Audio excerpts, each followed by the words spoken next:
Este martes 15 de agosto, los talibanes de Afganistán marcaron el segundo aniversario de su regreso al poder. Lo hicieron con desfiles que celebraron la llamada toma de Kabul, cuando las tropas extranjeras lideradas por Estados Unidos dieron por finalizada su ocupación de 20 años. Vamos a hablar sobre cuál es la situación del país 2 años después, y el análisis lo realizamos con Ángel Gonzalo. Él es portavoz de Amnistía Internacional en España, que nos acompaña esta mañana en France 24. Ángel, bienvenido, gracias por estar con nosotros. Hola, ¿qué tal? Muy buenas. Ángel, ¿qué tanto ha sido posible monitorear la situación de derechos humanos en Afganistán? Estamos hablando ya de 2 años después. Bueno, estamos hablando de una situación muy difícil de monitorizar, de supervisar, puesto que es complicado entrar en Afganistán. Y lo que está ocurriendo es que hay mucha gente que todavía sigue escapando del régimen de los talibanes, y todavía hay mucha gente valiente que alza la voz dentro y que nos remite información a Amnistía Internacional y a otras organizaciones de derechos humanos para saber qué está ocurriendo al minuto, al punto dentro del país. Y lo que está ocurriendo es un retroceso brutal en materia de derechos humanos, especialmente para las mujeres que han sido expulsadas de la vida pública y que están siendo recluidas en sus hogares sin apenas poder pisar la calle. Bueno, pues este es uno de los temas en los que definitivamente más nos hemos concentrado los medios de comunicación, así que hablemos más del tema. ¿Qué ha significado para las mujeres ese retorno del gobierno talibán? Porque ha sido un cambio progresivo el que ellas han vivido en estos 2 años. Efectivamente, hace 2 años, cuando tomaron Kabul, como bien decías, los talibanes anunciaron que no iba a cambiar nada, que iba a intentar pues mantener lo que se había conseguido, y poco a poco. Y ha sido 2 años de promesas rotas. Primero, las mujeres las han expulsado de la educación, las han expulsado de la universidad, luego las han expulsado de la escuela, ahora no pueden estudiar más allá de la educación primaria, luego las han recluido en sus casas, no pueden salir a la calle si no es acompañada de un varón, ya sea su marido, su hermano mayor, su padre o un familiar que sea varón. Les impiden viajar, les impiden trabajar fuera del hogar, tienen que ir cubiertas absolutamente pues, el rostro, les impiden juntarse, pues incluso cosas tan cotidianas que hacían que la vida social fuera un poquito mejor, que es acudir a un salón de belleza, a una peluquería, o en fin, todo esto se ha visto restringido. Las han expulsado, como decía, de la vida pública, es decir, de los trabajos. No pueden trabajar, no pueden participar en medios de comunicación y, por supuesto, no pueden manifestarse ni expresar su opinión. Aún así, hay mujeres valientes que siguen alzando la voz y que quieren que esto cambie. Y hay un mensaje muy claro para la comunidad internacional, que es que no las olvidemos, que no nos olvidemos de ellas ni de sus hijas, que las que son más pequeñas no van a tener, de momento, pues acceso más allá, como digo, de la educación primaria, lo cual es terrible. Bueno, quiero preguntarle por las consecuencias de esas promesas rotas del Talibán, porque si bien Estados Unidos y las potencias extranjeras abandonan el país con la amenaza de retirar los fondos de financiación internacional, pues esto no fue suficiente para detener estos retrocesos en materia de derechos humanos. Efectivamente, no ha sido suficiente. Lo que ha ocurrido es que ha sumido a Afganistán en una crisis económica sin precedentes. También ha contribuido pues, la sequía y una serie de fenómenos que han hecho que la economía no funciona. El país es, a día de hoy, 2 años después, mucho más pobre y menos próspero de lo que era antes. Y lo que está es olvidado de la comunidad internacional. Hoy, 15 de agosto, es un buen día para recordar que Afganistán existe, que los talibanes siguen en el poder, que siguen violando derechos humanos, que especialmente violan los derechos de las mujeres y las niñas, pero no solo, porque la oposición ha prácticamente desaparecido, han incrementado las ejecuciones extrajudiciales, han incrementado los casos de tortura, el sistema judicial no funciona, no hay medios independientes ni periodistas que puedan ejercer su trabajo. O sea que es cada vez más importante que desde fuera, que la comunidad internacional alce la voz para seguir denunciando lo que ocurre, porque hay mucha gente que sigue viviendo en Afganistán y mucha gente que necesita el apoyo desde fuera, porque solos no van a poder acabar con el régimen talibán que está pues, realmente destruyendo el país y provocando un retroceso sin precedentes en materia de derechos humanos.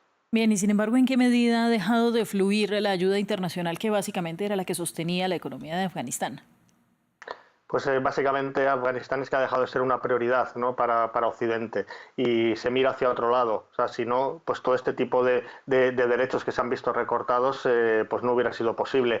Es verdad que todos tenemos quizás en la retina las imágenes de hace 2 años, cuando cientos de personas se encaramaban ¿no?, en el aeropuerto de Kabul, pues a las aletas de los aviones para intentar escapar, eso conmovió a la comunidad internacional, eso provocó que muchos países en Occidente pues intentaran acoger a refugiados o a personas solicitantes de asilo que huían de Afganistán, pero todo esto ha quedado atrás. Afganistán a día de hoy no es una prioridad para la comunidad internacional y esto es lo que hay que revertir. Hace falta que la comunidad internacional apoye al pueblo de Afganistán y hace falta avanzar en materia de derechos humanos en Afganistán. No puede ser que los talibanes sigan campando a sus anchas y que sigan provocando retrocesos tanto en los derechos de la gente como en la prosperidad del país.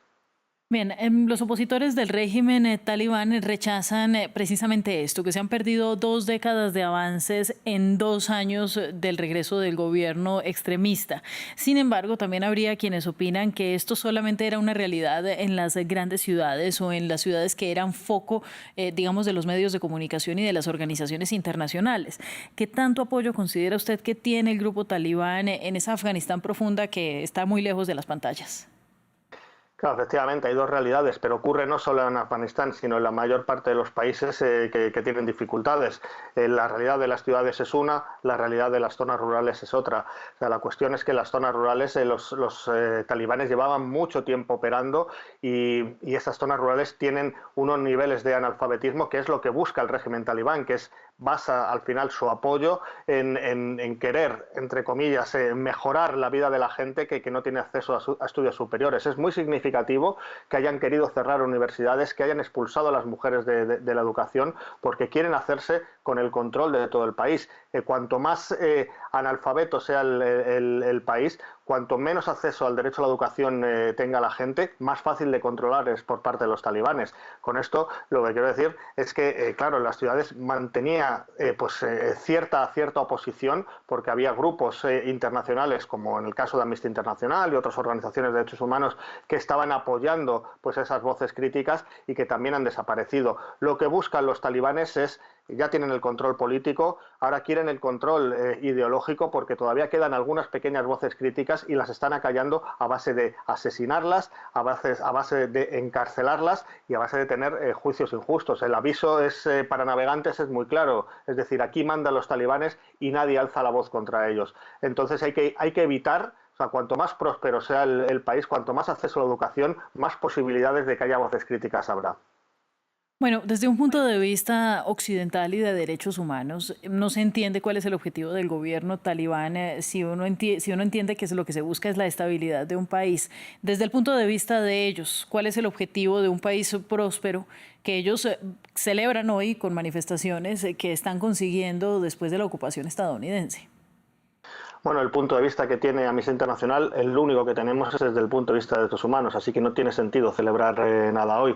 Si hay que saber cuál es el punto de vista de los talibanes, habrá que preguntárselo a ellos y me temo que no atenderían a un medio de comunicación internacional porque han expulsado a todos, no dejan entrar a periodistas independientes y no toleran la libertad de expresión dentro del país. O sea, para nosotros lo único que existe para conseguir la prosperidad hace falta avances en derechos humanos y precisamente los talibanes representan todo lo contrario. Hoy no es un día de celebración, hoy es un día triste, hoy es un día donde se demuestra que no avanzar en derechos humanos lo que conduce es a mayor pobreza, a mayor desesperación y a que la gente pues no pueda vivir en paz.